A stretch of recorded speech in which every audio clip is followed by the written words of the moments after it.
All right, thank you everyone for coming today. We have the pleasure to have Quanquan presenting work on fine-tuning language models.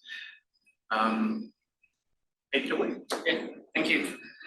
Yeah, so it's my great pleasure to be here. And actually, this is my first time visiting UBC. This is so nice campus, and I've met many amazing people here.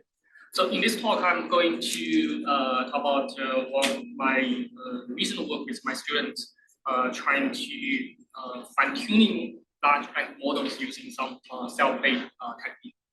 As you can see, this is a joint work with my students. The background of this work is the emergence of large language models and their tremendous successes achieved in different application domains.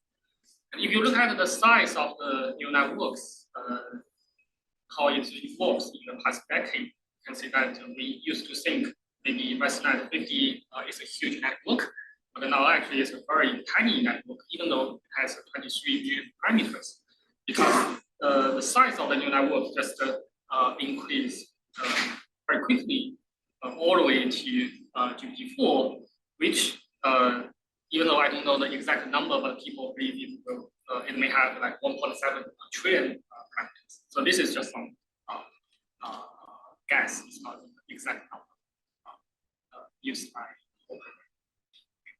And when we talk about the large language models, we often talk about the training, the fine-tuning, or sometimes people call it alignment. So the pre-training of a neural network actually is the most challenging and also the most important step, because you need to curate the data set, you need to design the model architecture, you need to decide what kind of ratio of data you are using to train the model.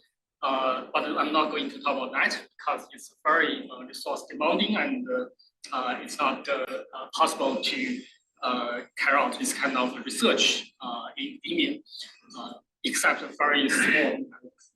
So instead, we are focusing on fine-tuning large language models, which is something more affordable for us, for our people in academia to do. And when we talk about fine-tuning, there are major two techniques. One is a supervised fine-tuning, where you have a high-quality data set created from humans or some very advanced language models, such as GPT-4. The format of this SFT data set is often in the format of like a prompt followed by a response. So the prompt could be a question, and the response could be the answer to the question. And once you have this pairs of prompt and response, you have many pairs of prompt and response, then you can use supervised fine-tuning to further train the model from the pre-trained checkpoint. And this is often considered as a step 2 when we build large language models. The other technique is called RL fine-tuning. It's based on reinforcement learning. And the data used for RL fine-tuning is often in the form of you have a prompt, and there are 2 or more than 2 responses. And you will hand over these several responses to human to some advanced language models to ask them which response is more preferable, or can rank these several different responses. And with this preference label or ranked information, we can use reinforcement learning algorithms to do our fine-tuning, which first consists of reward modeling. You estimate a reward model based on this preference data, and then you can use this reward model as a reward function to do like a standard R, such as Poisson optimization. And depending on if the feedback is from human or if the feedback is from some advanced language model, people sometimes differentiate these 2 settings by calling them as RLHF or RLAIF. So RL from human feedback or RL from AI feedback. So that's the basic background information about fine-tuning of large language models. So if you have questions, feel free to interrupt me. I just want to give you like very basic information or background about fine-tuning of language models. And no matter you are using supervised fine-tuning or SFT or RL fine-tuning, the key challenge is you need to curate or prepare data set with annotation. And this annotation could be just the prompt and the response pair, or it could be prompt and multiple responses along with the preference label for these multiple responses. So both of them are very, very time-consuming and also expensive to get. So that's why we need some more effective fine-tuning technique. By effective, I mean more like label efficient, or it could be more robust, or more like less data hungry. So in that way, we can make the fine-tuning of language models much less painful and much less costly. And in today's talk, I'm focused on supervised fine-tuning because we believe even for this step, it's not perfectly done in the literature or in practice. There's still room to improve for supervised fine-tuning. So in order to show the performance gap, the quality gap, so let me give you one example that is from supervised fine-tuning data set. So here's a question. In Southampton, what's the most popular form of transportation for commuters? And the response generated by human actually is, I don't have access to the current data. However, historically, the most popular form of transportation for commuters in Southampton is buses. The city also has a good network of trains and taxis. Okay, so this is a response generated by human. And if you look at the responses generated by, for example, supervised fine-tuning model after supervised fine-tuning, so here's the response. 50% of commuters in Southampton use cars as their primary mode of transportation, while 23% use public transportation, 12% use bikes, and 10% walk. So this is the response generated by language model without just using supervised fine-tuning. So you can see that these numbers, at first you may think, oh, this is very accurate. It can even tell you the very precise percentage of different kind of commuters or different kind of transportations. But these numbers are actually hallucinated. They are not the real number, not the exact percentage. They are just some numbers hallucinated by the language model, which is a big issue in the applications of language models. So people want to avoid or mitigate the hallucination, right? So clearly there is a performance gap between the human-generated response and the language model-generated response. So the natural question is, can we improve or close this gap? Or can we, for example, ask the language model itself to improve and close this gap? So this is the basic motivation of this work. And in order to answer this question, we propose an algorithm called self-pay fine-tuning or SPIN. So this is an iterative fine-tuning algorithm that uses the same data set used for supervised fine-tuning. And the high-level idea is we first ask language model to generate a lot of responses for different prompts. And then we will ask the language model itself to distinguish the model-generated response and the human-generated response. Okay. So when the model gets improved, for example, improved to be better and better, the responses generated model will also get better and better. And at some point, the model cannot tell the difference between the human-generated responses and the model-generated responses. Then this is believed to be the ideal case where the model achieved similar or very close to human performance. And on the right-hand side, you can see that using our fine-tuning technique, starting from the SFT checkpoint, which achieves 58% accuracy on this Hugging Face or open LLM benchmark. After 4 iterations of self-pay fine-tuning, the accuracy, the average accuracy can be improved to 63%.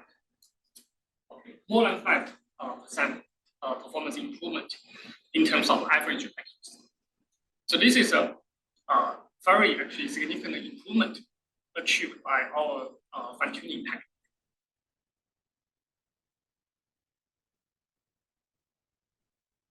And then you may be curious about then what the response look like after, for example, 1 iteration or 2 iteration of fine-tuning. So here's the response generated after 1 iteration. I don't have access to the latest updates and statistics of Southampton. However, based on previous report, the most popular form of transportation for commuters in Southampton is the public transport network, which includes buses, trains, and ferries. The city also has a well-developed cycling infrastructure, and many people choose to cycle or walk. Private cars and taxis are also commonly used for. So this response is a little bit tedious, but at least it's close to humans' response. And most importantly, it doesn't hallucinate those percentage numbers like you see in previous generation. Okay. So you can see that the response indeed gets better after this self-pay effect. So with that, if you don't have any questions, then I'm going to the details of this self-pay technique, which is derived mathematically rigorously from the min-max problem. All right, so in large language model fine-tuning, the input is a sequence denoted by x. The response is another sequence denoted by y. And the length of x and y can be different. And you can view this large language model as a conditional probability, which is a conditional probability of y conditioned on x. So x is a prompt and y is a response. And the theta is the parameter or the weight of the language model that will be updated during the fine-tuning process. And because we're considering the autoregressive language model, which is doing next token prediction. So this joint conditional probability p theta of y given x can be written as the product of, for example, pyj given x conditional on y from y1 to yj minus 1. And the theta is the model parameter. And this joint conditional probability can be written as this product of a lot of marginal conditional probability. And for self-play mechanism, there are still 2 pairs, even though both pairs are the same language models. So let me still differentiate these 2 pairs. One of the pairs is called the main pair, which is the language model at current iteration. And its goal is to differentiate the opponent's response from the ground truth response. Like I said, the goal of the self-play fine-tuning is trying to improve the response generated by the model, such that the model itself cannot differentiate the human response and the model response. So this is the main player's goal. And the opponent's player's goal is to generate responses to be indistinguishable to the ground truth responses. Okay. And then this self-play mechanism will just repeat these 2 steps, iteration by iteration. And by doing this kind of self-play, you can imagine that the opponent player will get stronger and stronger. In other words, the responses generated by the opponent player will get better and better. The main player, because it's trying to differentiate the opponent player's output and the human's response. So at some point, the main player will not be able to differentiate these 2 different kind of responses, then the fine-tuning is done. So how to train the main player? Let's denote the main player by f, which is a function defined on both the input x and the output y. So you can think of this f as a like a value function or as a alignment score.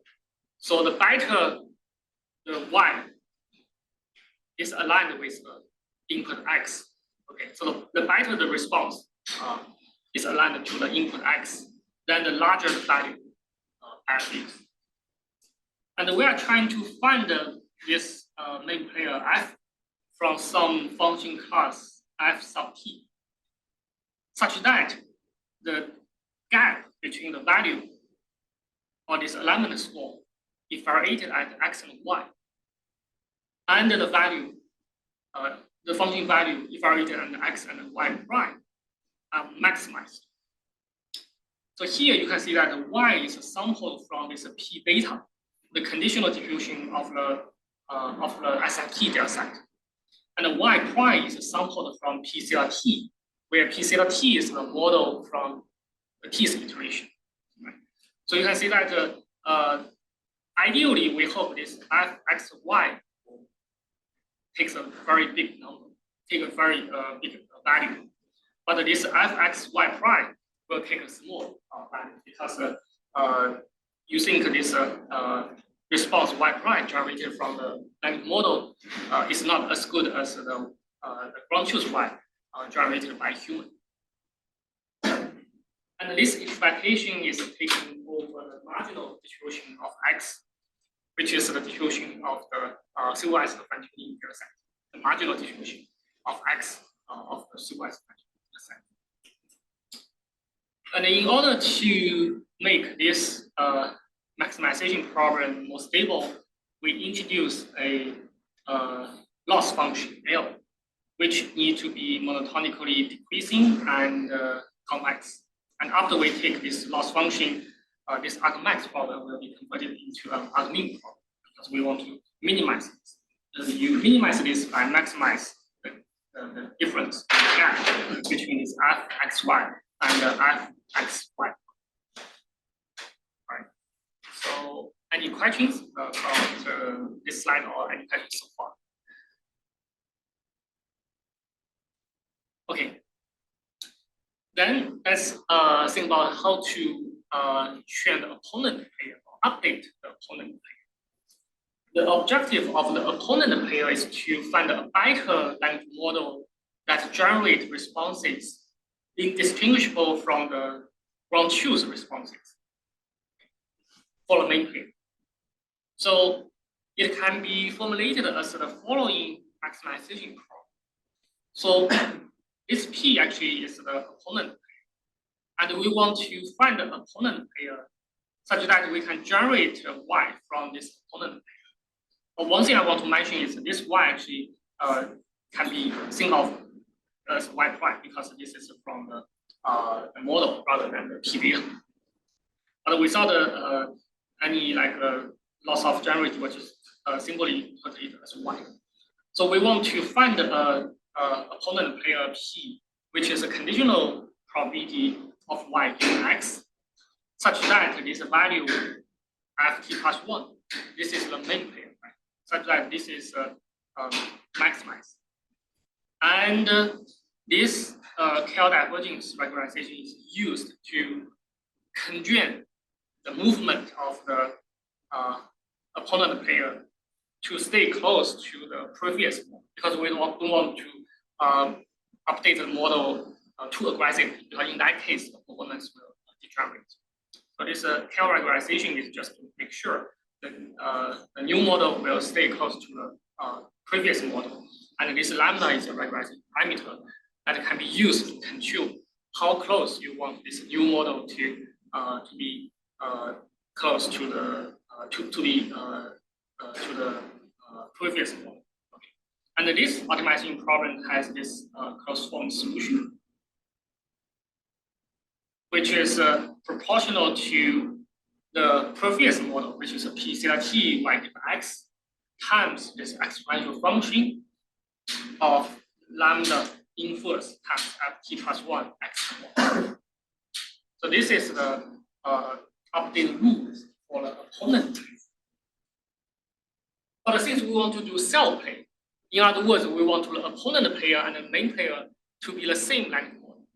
So in other words, we hope this p hat, which is the optimizer to this maximization problem, still stay within the model class of the language model being fine-tuned.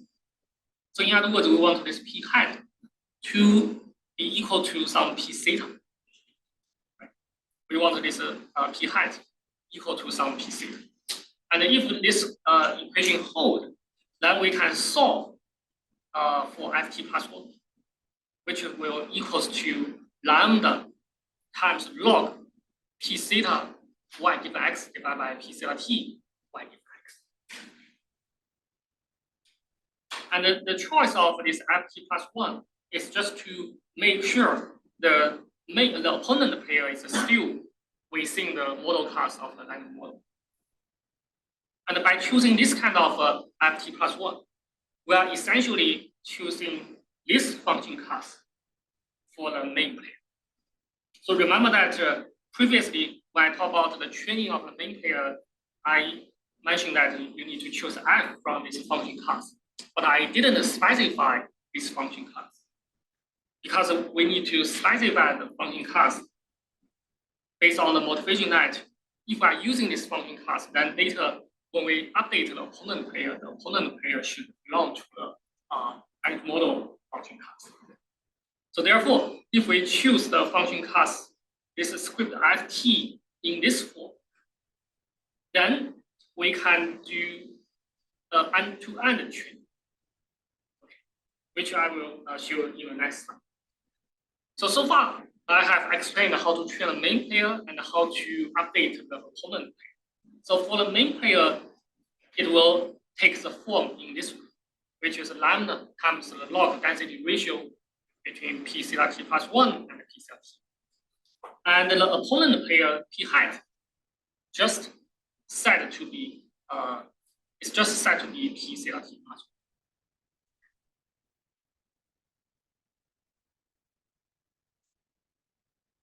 1. Then the resulting is a self-pay fine-tuning algorithm will just iteratively update the opponent pair, which is the model from the TC iteration, from the previous iteration, and then it will solve for t plus 1, which gives the main pair in this form.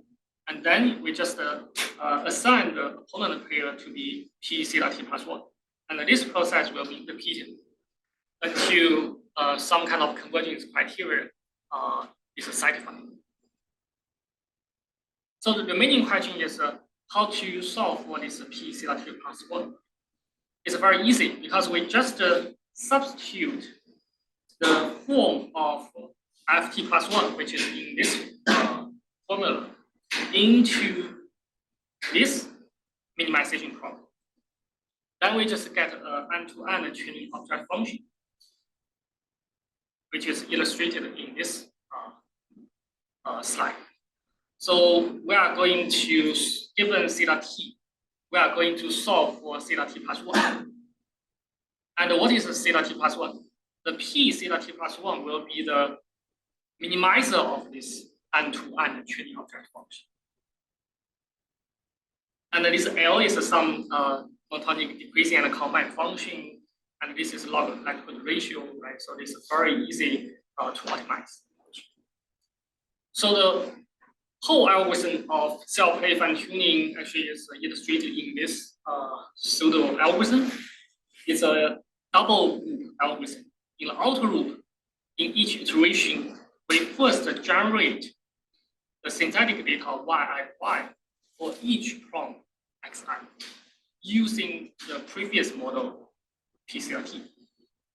And then we solve that end-to-end optimization problem, which I showed you in previous slide, by minimizing this object function.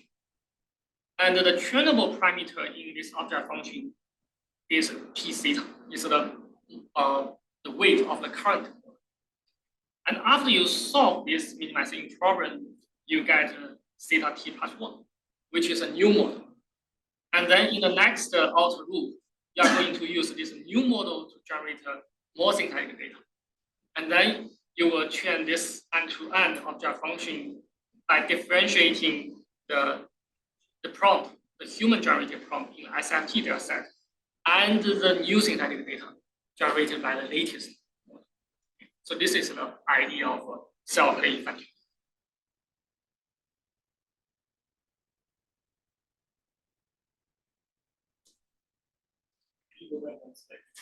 Yeah. We follow how you make end-to-end minimization. Okay, yeah. Let me explain it a little more. So remember that in order to train the main pair, we need to find some like f. You can think of it as like a value function, or you can think of it as like a discriminator.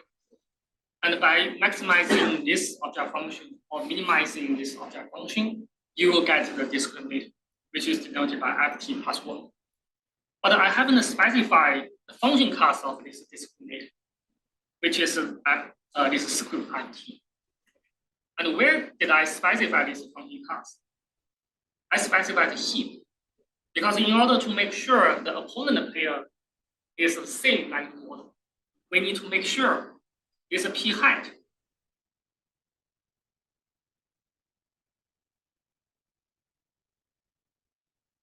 We need to make sure it's a p height. It's one of the model in this model class. So in other words, we set p height equal to p theta for some theta. And then you just solve for ft plus 1. You get this formula. So in other words, this discriminator takes form of lambda times the log density ratio, where in the numerator is the new model to be obtained, and in the denominator is PCRT, which is the previous. And since we know this ft plus 1 should be in this form, then you just substitute this formula into this object function. Then we get this end-to-end. I think it's a very interesting idea as what sort of maybe is somehow similar to the idea behind generating adversarial networks, where we're also trying to train two opponents when generating ideas, the other is Exactly. But it's well known that like GAN networks suffer from convergence issues. So is convergence also an issue? Yeah, but no, there's no converging issue. So you can see that by choosing the discriminator in a very clever way, in this way, we can make sure that the main player and the opponent player, both of them are the same language model, but with different version of weights. And this actually get around the model types issue in GAN. Because in GAN, the discriminator and the generator are two separate networks. Yeah. So that's how we overcome the limitation of generative adversarial training. Because this idea, of course, you can implement it using something similar to that. But in that case, you need to figure out what is the discriminator. Maybe you choose use a separate model or separate network to do the discriminator. Then you need to update that discriminator by training, by updating both the generator and the discriminator. But in our algorithm, you can see that every time when we finish training the main player, we get this p theta t plus 1. And the opponent player is just a direct copy of this p theta t plus 1. Yeah. So there's no need to update the discriminator and generator separately. We only need one update at each iteration. And this is what we call end-to-end training. And just a clarification, so when you're computing p of y given x, that's like behind the notation, that's that product over the marginals of each y in your sequence. Yeah. So when you that would be a multiplication of the sequence length probabilities, right? Yeah. Okay. Yeah. This is done within the code. Yeah. Implemented by Hunting phase. Yeah. Okay. And also it's easy to implement if you want to do it by yourself. So just looking at your expression here, I'm sure you don't do this, but if you used a linear L, which fits your constraints, right? Yeah. You could switch the logs around, like you move the numerator of one to the denominator of the other and swap them, Yeah, right? yeah, exactly. So then the second term wouldn't include p theta at all. And so you would just be minimizing or maximizing log p theta y over p theta y prime. Yeah, that's a good observation. We indeed track that loss, which is a correlation loss. I show in the next slide because the loss function only need to be convex and monotonically decreasing or non-increasing. So you can use this correlation loss or hinge loss or logistic loss or some other loss people are using in traditional machine learning. And there's an advantage of using correlation loss, like you said, because when you take the gradient or take a derivative, the term which does not depend on theta will equal to 0, and it will not go into the derivative of the loss if I did that point. But so my question is, in that setting, which is slightly different from what you usually do, I guess, there's nothing tying y given x back to the original data, right? Like just the first iteration starts from the real data. But then after that, it's all iterative y's being generated by iterations of models, right? So what stops that from drifting off into just ridiculous y given x that has nothing to do with what it should be? Yeah, in that case, the reference model or the model in the previous iteration will not take effect in this optimization, but it will be used to generate this y prime. Right, but that's only in the first iteration. Yeah, in the first, only in this step, but not in this step. Right, but so in the first step, you're using real data. But then the second step, the third step, the fourth step, you never use like the actual y, right? Everything is from a model. No. If you take a closer look at this p theta and p theta. So by some linear algebra, you will only retain this p theta y given xi and this p theta y prime given xi. So you still have this y prime here. Okay, so the yi primes are the synthetic and the yi's are the Yeah. Okay. Yeah. So you still use the synthetic data in the second optimizing problem, but you do not directly use the model parameter from previous iteration in this optimizing problem.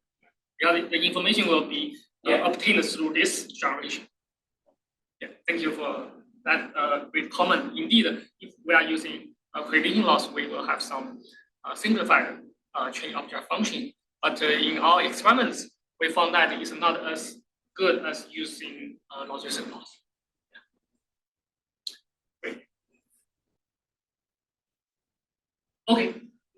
If there's no more questions, let me continue. So now let me show some analysis. Analysis is not that deep. It's some kind of sufficient and necessary condition characterization of the global minimum. And in order to deliver that result, we need to first assume the loss function is convex and monotonically decreasing or non-decreasing. And under this assumption, suppose there exists a p theta such that p theta equal to p theta. So in other words, we assume the large language model class is big enough. So this is in the realizable setting. If the large language model class is not big enough to contain the p theta, then we need to characterize the approximation error, which is in the agnostic setting, which is more difficult. So under this realizable setting, we can show that if there exists a p theta t such that p theta t equal to p theta, then this theta t will be the global minimum for that end-to-end optimization problem for any lambda greater than 0. So this is a sufficient condition. And the necessary condition is if p theta t does not equal to p theta, then there must exist a properly chosen lambda such that theta t is not a global minimum. So this means if p theta t does not equal to p theta, then if you tune the lambda, you will be able to find some lambda such that you can show that this p theta t is not optimal.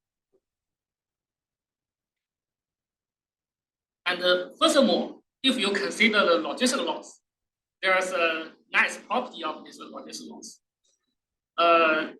Okay, again, so suppose this lies in the language model function class, the model class, and suppose the theta t plus 1 is the global minimum of this object function. This is an end-to-end training object function at iteration t. Then we can show that the opponent pair at iteration t plus 1 will satisfy this formula, which is a p theta t times this probability ratio to the power of 1 divided by lambda. So this is not an obvious result because you can see that we know that this opponent pair, which is a p theta t, actually in this form, right? So this is something we should. But for logistical loss, actually we can further show that the opponent pair actually takes this form. And this form is very intuitive. The reason is for some fixed x for the given y, if the conditional probability of the real data distribution is greater than the conditional probability of the previous model, then this ratio is greater than 1. And this 1 to the power of 1 divided by lambda actually will increase the conditional probability of p theta t. Right? So therefore, so p theta t plus 1, this conditional probability will increase. And on the other hand, if this probability is less than this, then this ratio is less than 1. Then by making this kind of update, we will shrink the conditional probability of p theta t to get the conditional probability of p theta t plus 1. So this is something similar to the, for example, the perception algorithm. Depending on whether it's like correctly classified or misclassified, it will adjust the direction of the weight of the linear predictor, right, to increase or to decrease the margin. And this adjustment is regulated by this lambda. So usually we choose lambda to be, I think in our experiment we choose lambda to be like 0.01 or 0, something like that. Right. Now, in the rest of time, let me show the experiment because I think the experiment needs some time to explain, and it may also give you a better understanding how these things work. So we are using this model for the Zyver 7 billion SFT full. So this is a model which is fine-tuned from mixture 7 billion using this ultra-chart 200K data set using standard supervised fine-tuning technique. So that's why here is annotated by SFT. And then this full means we are doing full fine-tuning instead of parameter efficient fine-tuning. Because people also use, for example, row rank fine-tuning, which instead of fine-tuning the whole model weight, they only add like a product of 2 row rank matrix and only fine-tune those 2 smaller matrix. So we are not doing that. And we are using the ultra-chart 200K data set because this data set is used to get this track point. And the reason we are using this data set is to make sure the data set we are using is just exactly the same data set used for SFT. We are not using any new additional data set. Because only using the same data set, we can verify this self-plate fine-tuning can indeed outperform or improve SFT. And because we don't have many like GPUs, so we just use a subset of the data set, only like 50K, randomly, uniformly sampled from these 200K. We only use a subset of the data set for this spin fine-tuning. And the evaluation is based on the Hugging Face Open LLM vehicle, which I explained before. It consists of 6 different data sets from, for example, common sense reasoning, or math problem solving, or some kind of conversation, so on and so forth. And in this plot, you can see that starting from the supervised fine-tuning checkpoint of supervised fine-tuning model, if we do spin fine-tuning with 4 iterations of each of these data set, so there are 6 data sets in this leaderboard. So for each of these data set, you can see that on average, there's a consistent performance improvement, iteration by iteration, if you do this self-pay function. And for some data set, you can see that maybe this we know Randy, this is like a mass data set, so the performance improvement is not that obvious compared to the supervised function. But for the other data set, actually, also for this MLU, the performance improvement against the supervised fine-tuning data set is not that obvious. But for the other 4 data set, the performance improvement actually is quite significant. And on average, the performance improvement is also quite significant. And then let's take a look at another like application study. Because people may argue that if you keep doing supervised fine-tuning, whether you can also improve the performance of the language model. Then we just did this experiment. We, starting from the SFT trap point, we just keep running the standard SFT fine-tuning. The performance will be slightly increased and then decreased. So it's not going to increase a lot. It's still stay around like 58 or 59% accuracy. And in comparison, if we are using this spin self-pay fine-tuning, even with 14K or 26K data set, the performance improvement is already over like 60%. And if we are using all the 50K subset, the performance can be increased to 60.8%. So this again shows that it's not just about we are doing more fine-tuning steps. The improvement actually is due to the effectiveness of this self-pay fine-tuning rather than more like fine-tuning steps or using more data set. Okay. And the next application study we did is if you review our algorithm, right? So this is a double loop algorithm. And when we solve this end-to-end optimization problem, we also need some like, for example, optimizers such as IDW or something like that to optimize this optimization problem, which is also need to span multiple epochs. Then there's a trade-off between, for example, how many epochs we are gonna take to solve this minimization problem versus how many this outer loop, how many iterations in this outer loop. If we just keep, for example, performing optimization for this end-to-end training, how much performance gain we have? And in order to answer this question, we did this experiment.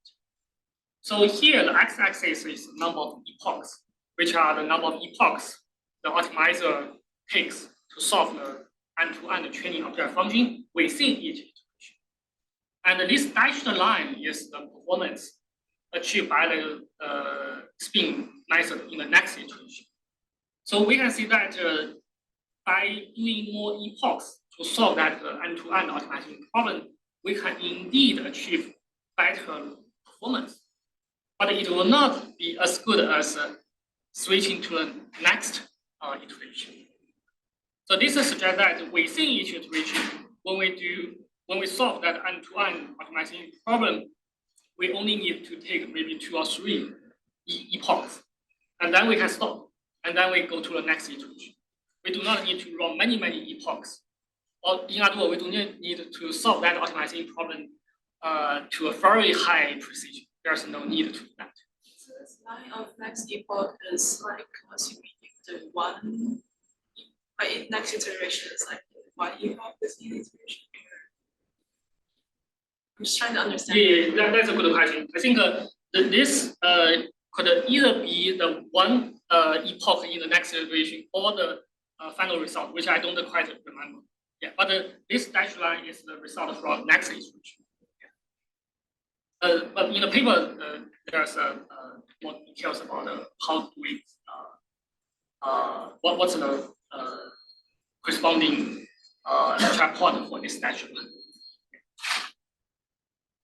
Okay, so this is all I want to share with you about this fine-tuning, self-play fine-tuning for language models. So the takeaway is by using this self-play fine-tuning, it can convert a weak language model to a strong language model by unleashing the information or the power contained in the supervised fine-tuning data set, because we are not using any additional data set for fine-tuning. And this mechanism actually, in our paper, we have done a lot more evaluations, not only on the Hugging Face LLM benchmark, but also some other benchmarks, which also demonstrate consistent performance improvement. So in the next maybe 10 minutes, can also talk a little bit more about how can we apply this self-play fine-tuning to fine-tune diffusion models for text-to-image generation. But before I switch to here, I'd like to take some questions. Just if there are some questions, I can answer them now. The self-play fine-tuning mechanism seems to be like the goal is still to base the probability of generating data from the data set as opposed to other things, and it seems to be having the same goal as just doing supervised learning, just running ranges, standard objective functions. So what's your intuition for performance improvement here? Is it the regularization effect, or is it improved optimization performance? Yeah, I think that the performance improvement mainly comes from two major mechanisms. One is the synthetic data, because not only myself, but a lot of people believe finding a good way to leverage or to generate and leverage the synthetic data actually is very important to improve the performance of language models. Because human data is very, very expensive to get. And the synthetic data is not only cheap, but also useful as a reference, because if you have like human label data, you may only have the positive examples, but those synthetic data can be viewed as a negative examples. If you just do learning with positive examples, versus do learning with both positive and negative examples, you can imagine intuitively the later can give you better, because there's this contractive effect and contractive learning or something like that. So this is one reason I think this self-play fine-tuning algorithm is more effective than supervised because it leverages synthetic data. The other reason is, as you can tell, both the self-play fine-tuning object function and the supervised fine-tuning object function, they have the same global minimum, which is a p data. However, the landscape of these two optimization problems could be very different, although I don't have a characterization on that. But intuitively, this self-play fine-tuning method is like something to like test following or homotopy technique. So if you want to, for example, maybe this may not be a like very precise example, but you know, in order to solve lasso, lasso is not necessarily strongly convex, but it's a restricted strongly convex. And there's a class of algorithm called test following. So you start with some kind of like regularization to make sure the whole trajectory, along the whole trajectory, the object function is strongly restricted, strongly convex. And then after you update, after you do the optimization for certain like iterations, you will adjust the regularization parameter. So it's like a moving like a basin of attraction, and finally it will convert it to ground truth. There's something similar to that, but this is not a very precise analogy. But I believe this self-play object function or optimization may have similar properties or features like that.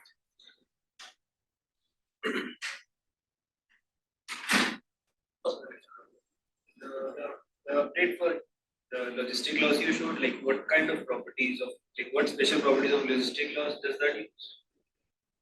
Because the logistical laws will favor the margin go to infinity. So in other words, we want to maximize the gap between these two. And logistical laws has this like maximum margin inverse bias. And I believe that kind of feature is a key. And it's better than using the correlation laws. Because correlation laws doesn't encourage that. At least we don't have that kind of result for correlation laws. But for hinge laws or for logistic laws, I think both of them have this margin maximization.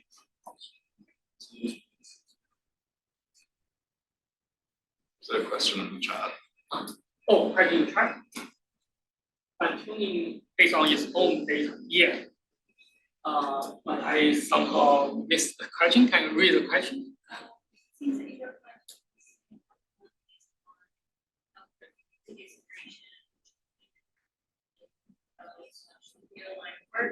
If this understanding is correct, I wonder if you have considered the risk of model collapse, for example, the curse of recursion, where the distribution after self-fine-tuning boosts tail behaviors and converge to the mean or center. I see. So I don't quite get the whole question, but I guess the idea. Yeah. So one question is how does it compare to DPO? Because in DPO, both the winner and the loser, accepted and rejected data are labeled, are generated by some like model and labeled by a human or by some advanced model. But here you can think of that the winner is always the prompt, the response from the SFT data set, but the loser actually is constantly updated from the output of increasingly better and better models. So this is a key difference from DPO. And the other question I think is related to some kind of sampling. Probably there's some how to make sure this is unbiased. Yeah. So for that, I think there are definitely some possible future directions, which I can maybe discuss offline. Yeah. All right. So since I still have like 5 minutes, okay, I will briefly talk about how to extend this technique to fine-tune diffusion models. Okay. So diffusion models has been widely used for generative AI. And one of the applications of diffusion model is to text to image generation. You just write a descriptive text or sentence, and then the model will generate an image which reflect what you are writing. And there are two major like models. One is called DALL-E 3, it's a closed source. The other is a stable diffusion, it's open source. And I think I can skip this slide because everyone probably has played with stable diffusion or DALL-E 3 already. I don't need to motivate how this process works. But I still want to briefly describe this diffusion process. So in language model, the prompt is X, the response is Y. Okay? And in diffusion model for text generation, the prompt is some context C, which is a text. And the response is X0, which is an image. But when we do diffusion, actually we want to add a noise to this image all the way to like a fully like a random Gaussian random vector. And then we do backward diffusion to recover this X0. So this is the key idea of diffusion. And the diffusion, no matter it's unconditional or this conditional diffusion, I think the underlying mechanism or the key mechanism are essentially the same. And the training object function of diffusion is this so-called denoising score matching, where this epsilon t is the noise you added to the image, and this can be obtained during the forward process. So it's already known. And the other thing you want to estimate is the so-called score network, or this noise prediction network, that you use this neural network to predict the noise epsilon t added to X0 to get Xt. So this is the training object function. And we have applied the same idea of self-play fine-tuning to fine-tune diffusion models. And the key difference between the fine-tuning of diffusion models and the fine-tuning of language models is in diffusion models, besides this C, which is the context or the text, you not only have X0, which is the clean image used for training, you also have the whole trajectory X0, X1, and to Xt, which are noisy and more noisy images generated in the forward diffusion process. Therefore, when you finish the derivation of self-play fine-tuning, you will get this object function. But this object function is still like a conditional probability, and in this X0 to Xt is a trajectory, is a probability of, actually is a path measure. Okay, so you need to further decompose this conditional probability for a whole trajectory into the product of many conditional probability at each time step in diffusion. And we can use the so-called decomposition technique and also the approximation technique to further simplify and also upper bound this object function. Okay. So because the noise added to for the diffusion is Gaussian, so therefore you can leverage a lot of property for conditional Gaussian diffusion, which will simplify this log density ratio into the difference of two norms squared. So this is about the property of a conditional Gaussian density function. And another thing we did here is because this loss function is convex, so we can use the Jensen's inequality to move this average outside of this convex and expectation. Okay, we can, so therefore, this average over T can be moved outside of the convex loss function. And this will make the training much more efficient because every time you only need to store the image at two consecutive time steps rather than the whole all possible images along the diffusion trajectories. Okay, and with that, we can use this idea to fine-tune stable diffusion. So in our experiment, we fine-tune stable diffusion 1.5, which is not the latest one, but it's still like a very good version of stable diffusion. And we are using the winner image of this so-called pick-a-pick data set.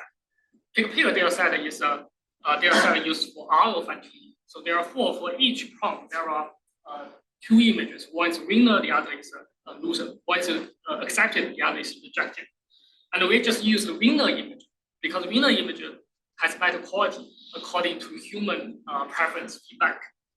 And using this kind of data set, we apply the spin fine-tuning to stable diffusion 1.5, and you can see that in terms of these four different performance metrics, the performance of stable diffusion 1.5 can be significantly improved after 3 iterations.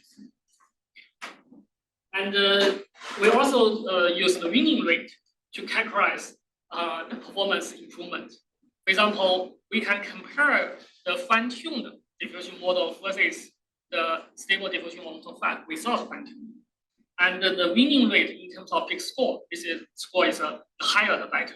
So the winning rate actually is increased from 62% to 87%. And we can also compare the fine-tuned model with diffusion DPO, which is a diffusion model fine-tuned by direct preference optimization. Actually, this DPO is exactly the algorithm mentioned by the question raised by some audience online. And you can see that even with comparing with this DPO fine-tuning, the winning rate can be increased from 26% to 62%. Okay.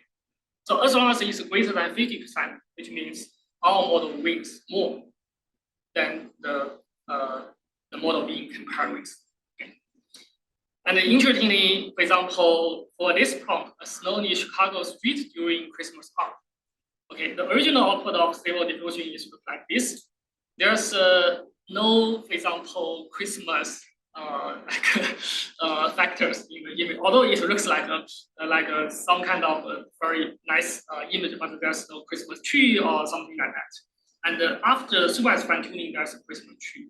And after self-plane fine-tuning, you can see that it becomes visually more appealing, and also there's a very nice Christmas tree out there. And these are more generated images by the self-plane fine-tuned diffusion models for different prompts.